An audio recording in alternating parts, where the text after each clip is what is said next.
Well, the defense argued its position. Nilatag naman namin kung bakit kami nag-o-object.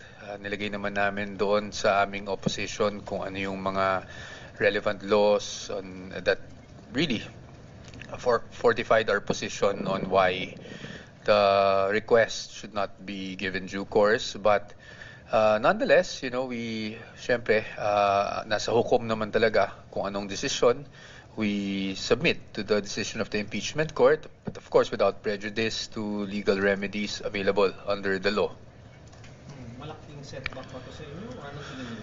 Sa amin, syempre, hindi namin may pagkakaila na talagang we had strong grounds to oppose. No? At least, yun yung pananaw namin. But as to setback, we're ready naman, whatever happens. The possibility of this happening is something we also anticipated.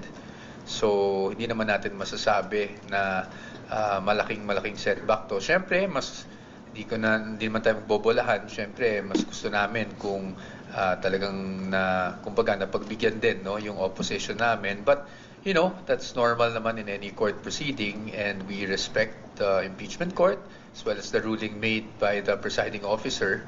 So tayo, we just submit to the ruling of the court, but again without prejudice syempre sa mga remedies that are available.